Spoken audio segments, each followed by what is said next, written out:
మాకు clap కొట్టనున్న junior NTR ఇదేంటి అనుకుంటున్నారా? విషయంలోకి వెళ్తే నందమూరి మోక్షజ్ఞ బాలయ్య గారి వారసుడు, అందరికీ తెలిసిన పేరు, అందరికీ సుపరిచితమైన మొహమే. అంటే అతను ఎప్పుడు కూడా సినిమాల్లోకి రాలేదు, ఆల్రెడీ 25 దాటిపోయినా ఇంకా రాలేదేంటనే అభిమానులు ఎంతగానో ఎదురు చూస్తున్నారు. అయితే ఆయన రంగప్రవేశం త్వరలోనే జరగబోతుంది. అది ఎవరితోనంటే మన హనుమాన్ సినిమా సూపర్ హిట్ ఇచ్చిన డైరెక్టర్ ప్రశాంత్ వర్మ గారితో.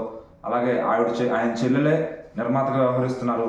కథనాలంతా కూడా దగ్గరుండి ఆవిడ పరిశీలిస్తూ, ఆవిడ ఆల్రెడీ అన్స్టాపబుల్ షోకి డిజైనర్గా చేశారు. బాలకృష్ణ గారిని ఎంత బాగా ప్రజెంట్ చేశారు అందరికీ తెలుసు. అలాగే ఈసారి మోక్షజ్ఞ గారి లుక్ కూడా స్టార్టింగ్ నుంచి, అంటే డెబ్యూట్ నుంచే కూడా ఆయన సినిమా అదిరిపోయేటట్టుగా ప్లాన్ చేస్తున్నారు.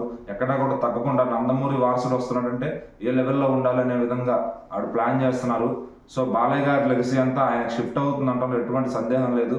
అయితే ఇప్పుడు ఫిల్మ్ నగర్లో చక్కెర కొడుతున్న వార్త ఏంటంటే, ఈ సినిమా ఓపెనింగ్కి జూనియర్ ఎన్టీఆర్ గారు వస్తారు ఖచ్చితంగా. అలాగే బాలయ్య బాబు గారు, జూనియర్ ఎన్టీఆర్ గారు ఒకే వేదిక మీద నిలబడి ఆయన లాంచ్ చేస్తారు. వాళ్ళ ఫ్యామిలీలో ఉన్న పెద్దలు, హీరోలు ఎవరైతే ఉన్నారు, కళ్యాణ్ రామ్ ఇంకా తదితరులు, వాళ్ళ ఫ్యామిలీ ఉన్న హీరోలందరూ కూడా వచ్చి అతన్ని ఆశీర్వదిస్తారు. జూనియర్ ఎన్టీఆర్ గారు వచ్చి ఫస్ట్ క్లాప్ కొట్టనున్నారు ఈ సినిమాకి అని చెప్పి కూడా వార్తలు వస్తున్నాయి. ఇది కానీ నిజమైతే నందమూరి అభిమానులకు నిజమైన పండుగ అని చెప్పుకోవాలి. అలాగే మోక్షజ్ఞ గారు, జూనియర్ ఎన్టీఆర్ గారు చాలా రేర్గా ఫంక్షన్స్లో కలుస్తూ ఉంటారు. సో వాళ్ళ నుంచి ఒక ఫుల్ ఫ్లెడ్జ్డ్ ఫొటోస్ అయితే రాలేదు. సో అలాగే నా బాలకృష్ణ గారు, మోక్షజ్ఞ గారు, జూనియర్ ఎన్టీఆర్ గారు ఒకే ఫ్రేమ్లో నిలబడితే చూడాలని నందమూరి అభిమానులు ఎంతో ఆశగా చూస్తున్నారు. సో వాళ్ళ ఆశ తొందరలో